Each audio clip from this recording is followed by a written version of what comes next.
So if you're a non-resident and you need a US tax ID, you're going to run into a really stressful question. In this explainer, we're going to dig into why the IRS has this kind of tricky system, and more importantly, how you can get through it. Okay, just think about this for a second. Someone tells you that to get a US tax ID, you have to mail them your actual passport. I mean, that's your most critical piece of ID. And for weeks, maybe even months, it's just out there, in the mail, somewhere. And this isn't some weird what-if scenario, right? This is a real thing thousands of people have to do. So the big question is there any way around this? Well, for a lot of people, the answer is yeah, you do have to mail it in. And that process can drag on for a long, long time. But there's a kind of back door. The IRS actually created a way out. There's this one specific type of professional who can completely solve this problem for you, and understanding who they are, well, that's everything. So to really get why this professional is such a game changer, we first have to look at the system itself. When you go to apply for what's called an Individual Taxpayer Identification Number, you'll hear it called an ITIN. The IRS basically lays out 4 different ways you can do it. Okay, let's just run through these 4 options real quick. First, you can mail your passport straight to the IRS, but look at the chart. You're not seeing that thing again for over 60 days. Yikes. Option 2, you could try to snag a super rare appointment at an IRS center. Good luck with that. Third, you could use a standard acceptance agent, but here's the catch. You still have to mail your original documents. So that brings us to the 4th path, and this is the important one, the certifying acceptance agent, or CAA for short. So let's just be super clear about the bottleneck in this whole process. Out of all 4 official ways to do this, there are only 2 that let you hold on to your passport. One is getting an appointment with the government, which is, let's just say, not easy. And the other is finding this specialized agent. And that single detail, that's what makes this whole thing so incredibly stressful for so many people. Okay, so what is the big deal? What's the difference between a regular acceptance agent and a certifying acceptance agent? I mean, the names sound almost the same, but trust me, that one word, certifying, changes absolutely everything. Yeah, this really lays it out. Think of a standard acceptance agent as like a glorified mail forwarding service. Sure, they help you with the forms, but your passport, it still ends up in the mail, on its way to the IRS. But a certifying acceptance agent, now they have a special power, granted by the IRS itself. They can actually authenticate your documents right there, in person. They look at your passport, confirm it's legit, sign off on the whole thing, and then hand it right back to you. Boom, done. So if you want the official definition, here it is. A CAA is basically an IRS-authorized gatekeeper. You can think of them as a trusted middleman. Their whole job, the entire reason they exist in this system, is to act on behalf of the IRS to check your documents. That way, you, the applicant, don't have to take that huge risk of mailing them. And look, this isn't some sales pitch from these agents. This is a direct quote from the official IRS instructions, the Form W-7 instructions to be exact. That one sentence right there, that's the whole ballgame. The promise that they will return your documents immediately, that's what makes the CAA so incredibly valuable.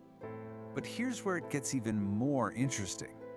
Using a CAA isn't just about the convenience of keeping your passport. It turns out it has a massive, measurable impact on whether your application even gets approved in the first place. And when you see the numbers, they're kind of shocking. Get this. If you decide not to use a certifying acceptance agent, your application is more than twice as likely to get rejected. Just let that sink in for a second. Your odds of failing more than double just by putting your application in the mail yourself instead of using a CAA. And this chart just makes it painfully clear. The rejection rate for applications that go through a CAA, it's about 14%. But if you mail it in yourself, that number shoots up to over 31%.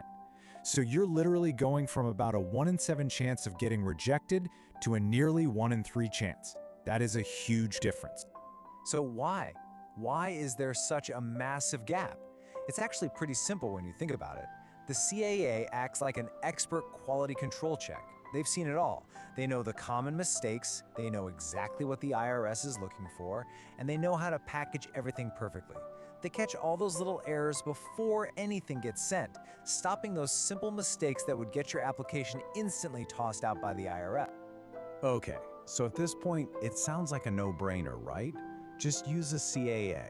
But it's not a perfect solution. And to really get the whole story, you have to understand the fine print, what a CAA can't do, and the real-world problems people face just trying to find one. First off, their power isn't unlimited. A CAA can handle your passport, no problem. But when it comes to dependents, say your kids, they're usually limited to only authenticating their passports and birth certificates. Any other documents you need for a child, like school records or medical records, guess what? Those still have to be mailed in as originals. And that's a super important detail that a lot of people overlook. And the second problem, well, this might be the biggest one of all, just getting access to a CAA. The private ones, they charge fees, and those fees can be really high, a huge barrier for a lot of people who need an ITIN. So what about free options? Well, they're basically unicorns. In 2023, there were only 81 of these free, volunteer-based CAAs in the entire United States, and they were only in 17 states. So you have this huge gap between the people who desperately need this service and the people who can actually get to it. Okay, so we've been deep in the weeds with all this process stuff. Let's zoom out for a second. Why even bother with all this? What's so important about an ITIN that people are willing to jump through all these hoops? Well, an ITN is basically the key that unlocks a huge part of the U.S. financial world if you're a non-resident. With it, you can legally file your taxes, you can open a U.S. bank account, a PayPal account, a Stripe account. It lets you meet the tax rules for your LLC, you can get an EIN for a sole proprietorship, and, really importantly, it lets you build an official record of tax compliance, which can be a big deal for any potential immigration opportunities down the road. So here's the bottom line. An ITIN is so much more than just a number for your taxes. If you can't get a social security number, it's pretty much your ticket to being able to participate in the U.S. economy and legal system. It's the foundation for everything else. And that really brings us to the big lingering question here. We've seen that certifying acceptance agents offer a much safer, much more successful way to get this done.